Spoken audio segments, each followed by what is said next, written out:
Hello, my name is Charles Osborne II, and this is my technology issue presentation on smartphones and how they impact our relationships.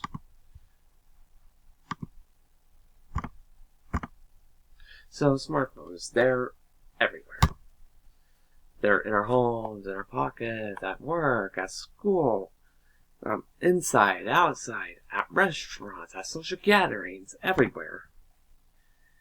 So, yeah, you might be wondering, since there's so many smartphones out there, there's a lot of smartphones out there, but how many are there actually out there, in circulation? Um, well, according to Priori data, in 2024, there were at least 4.88 billion smartphones in use. That's 4,888,000,000 smartphones in use in 2024, which is about 60% of the whole worldwide population of Earth. So, yeah, they're everywhere. So, yeah, in this presentation, I will be discussing the benefits of using a smartphone, the drawbacks of using a smartphone, the alternatives of using a smartphone, and then how smartphones impact our relationships. So, you might be wondering why smartphones are so addictive. After all, if there's so many of them used, then they must be pretty addictive, interesting to use. Well, that's because smartphones produce dopamine. Dopamine, is a chemical in our brains that makes us feel happy when it's released. It's it's released through doing things that are stimulating or engrossing. Things like using your smartphone, like swiping or scrolling, looking for social media, and learning new things and all that. It's just smartphones encompass all of that.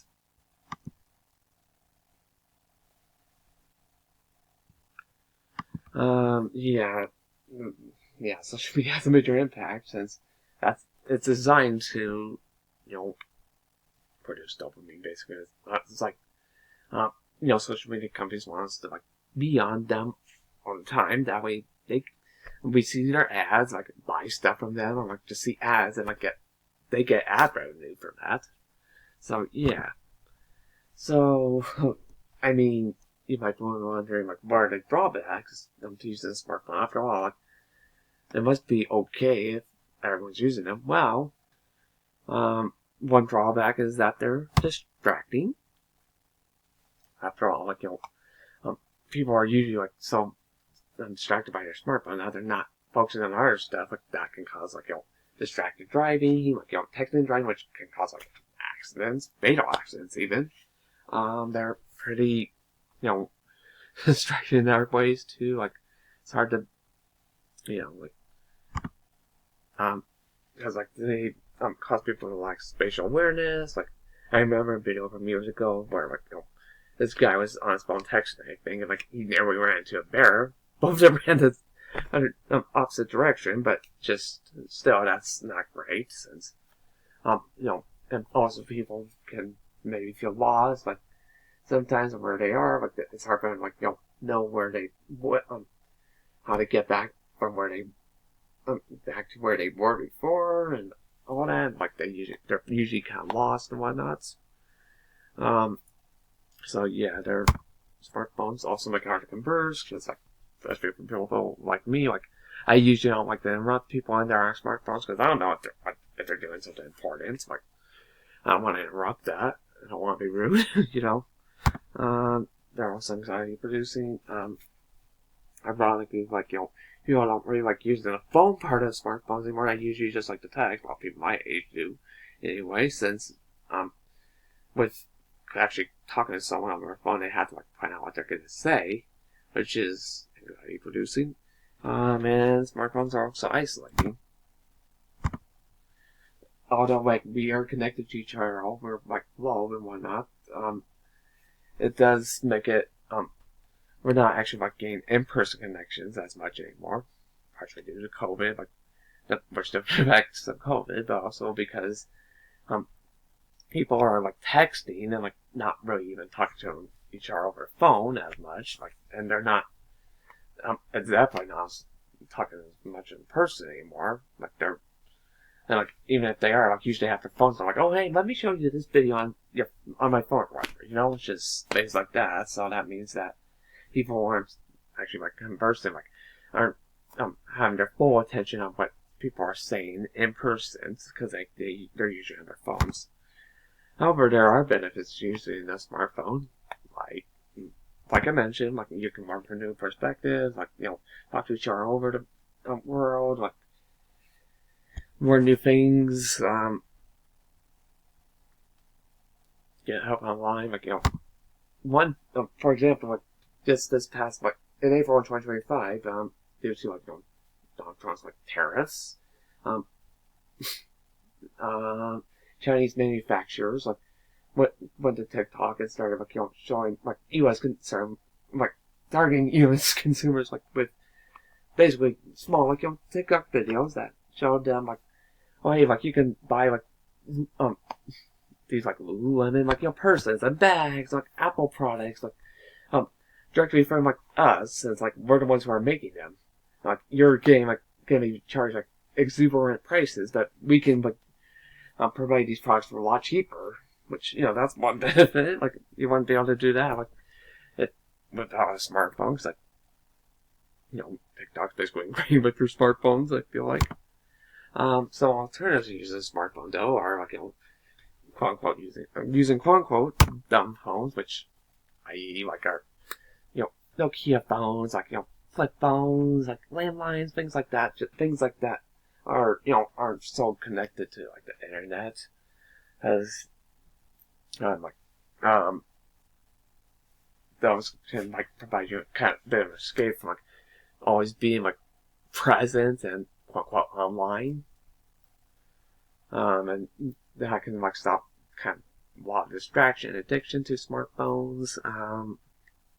Also, timing how much you're on your phone. Like, say if you're on your smartphone for about 4 hours, then you should take a break. Like, go outside, read, do something other than like being on a device, since devices are very addicting. And, like, that makes it a lot.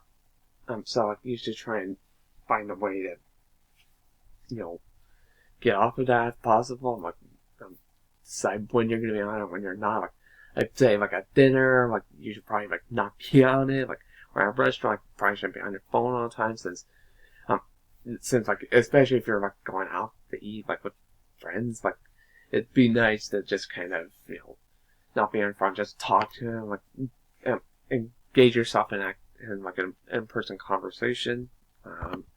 Yeah. So in conclusion, smartphones have both benefits, drawbacks. Like that benefit, like providing you information right at your fingertips. You can help get help and talk to people online all over the world. But also they have drawbacks, like not being able to like being distracting. Like, they can make you feel isolated. You're not there's a lack of spatial awareness there, things like that. And like that impacts our relationships, since we're not really meant to like be online all the time, like talking to people on social media. Like social media can cause depression and like also like make us like make it hard for us to like really talk to people in person, since we're so used to talking to them online, where there's like kind of bit of masking there. We're not necessarily presenting our full selves as much, although I think that trend's kind of like dying, like as younger and younger people like start like getting on social media and like start like showing like more of their personal information, like and whatnot. But there's and like the alternatives to using a smartphone, like using a dumb phone, like timing how much you're on your phone, just kind of keep yourself like occupied with something other than your phone. So yeah, one quote I want to share is that the most important gift we can offer others is our presence, which I agree with. Since like it's we're meant to like talk to people in person. We're not necessarily meant to like be on our phones all the time. So having being able to engage with people like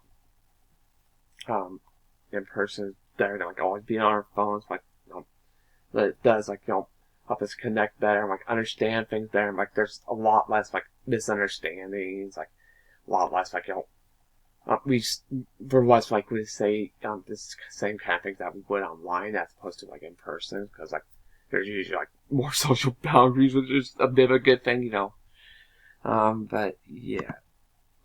Questions?